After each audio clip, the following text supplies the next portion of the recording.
spent a lot of this show, talking about Donald Trump. The thing is, I don't even like saying the name Donald Trump. Even when Donald Trump makes me talk about Donald Trump. So right now, let's talk about something other than Donald Trump. Melania Trump. After largely being absent following the inauguration this year, the First Lady is suddenly making public appearances, beginning with a trip last month to England, where she wore the largest hat allowed by the Geneva Convention.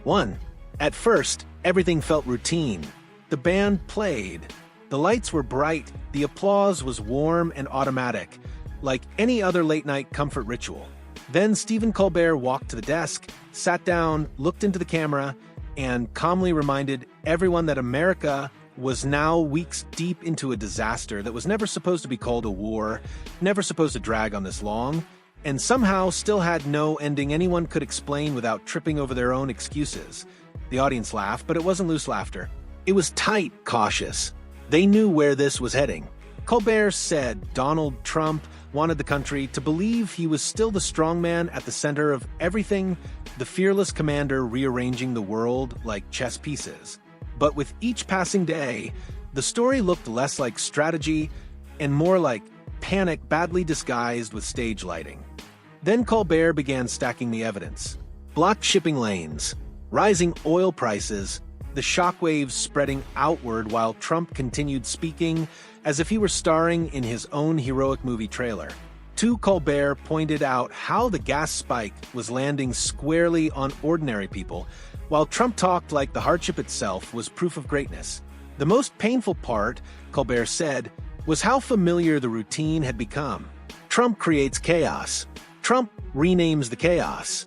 Trump declares scrambling to minimize the political damage, posting earlier this week, short-term oil prices, which will drop rapidly when the destruction of the Iran nuclear threat is a very small price to pay for USA and world safety and peace. A few weeks, Melania and the president went on a double date with J.D. Vance and the Second Lady, and she even gave a speech to the Navy, which she kicked off with their famous battle cry. Hooyah, Navy! Hooyah, Navy! Strange, boy. When you say it that many times, the word hooyah starts to lose all meaning. Colbert explained that the most dangerous thing about Trump wasn't the lying. It was the way he lied with the confidence of a man who believes volume counts as proof. He broke the pattern down piece by piece, the bragging, the anonymous praise, the refusal to name names, the hollow confidence, the bluster dressed up as command. Real leaders don't have to invent mystery admirers to prove they're respected, Colbert said. That's not diplomacy. That's a middle school rumor with a motorcade. The room shook again. Then Colbert widened the frame. He brought Melania into the picture, not as the punchline, but as the silent witness to the entire performance. He said, the saddest part of the Trump myth was that it demanded everyone around it become a prop. Allies became props. Staff became props. Military language became props. Has stopped 7 wars without any help from the UN, and then added this. All I got from the United Nations was an escalator that on the way up stopped right in the middle. The escalator he was on stopped. We know there is a God because we have footage. Soon as he steps foot on it, there's Melania, he steps on and boop, the escalator goes. The audience responded differently this time. The laughter softened into something heavier, the sound people make when the joke suddenly becomes too vivid. That's when Colbert delivered the line that flipped the room. Imagine being married to a man who thinks every crisis is about his image, he said. Every question is a personal attack, and every mirror is fake news. The audience erupted. Colbert paused, looked down, then added quietly, at a certain point, even the hairspray. Some have called this a documentary. It is not. My film is a very deliberate act of authorship, inviting you to witness events and emotions through a window of rich imagery. It is a created experience that offers perspectives, insights, and moments that only few have seen. What? Colbert said Trump still speaks like a king, even after the country has started chanting the opposite. No kings, no crowns, no more pretending that one man's ego equals national destiny.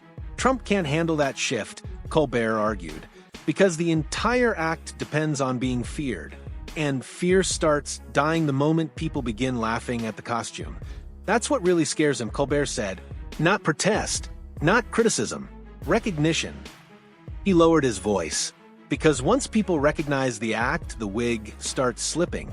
The room was loud before he even finished the thought. Colbert painted the image clearly, Trump on screen ranting, bragging, declaring disaster a success, insisting the country should be grateful while everything grows more expensive and unstable. Melania in the background. It was released on Friday, and despite low initial sales and worse than terrible reviews, Amazon claims the movie made $7 million in its opening weekend, which has been called the best start for a documentary, excluding concert films, in 14 years. The tough guy image sagged under the weight of its own nonsense. And then Colbert delivered the line that detonated the room. If there were any justice in physical comedy, he said, the wig would do what the cabinet never does, resign in public. The audience erupted. Colbert never claimed it actually happened. He made it feel like it should have happened, like the humiliation had become so complete that the image itself could no longer stay attached. Trump, the self-declared mastermind, reduced to yelling about unnamed supporters, imaginary praise, miracle plans, and perfect instincts, while everyone can see the cracks forming in real time. The reason Trump erupts so hard after nights like this is simple, Colbert said. He can survive anger. He can survive scandal. He can survive headlines. But he cannot survive being translated.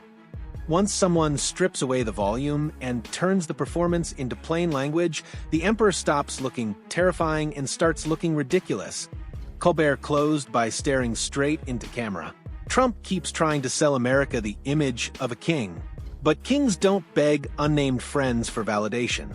They don't hide behind imaginary applause, and they definitely don't spend every bad week acting like their barber is under federal investigation. The room roared. Colbert smiled and finished. If the hair is the first thing to surrender, maybe it's because even the wig knows the lie can't hold forever. The lights dimmed, but the laughter lingered. This wasn't just a roast. It was a dismantling. The image cracked, the fear faded, and once fear disappears, all that's left is the performance, and now everyone can see it clearly.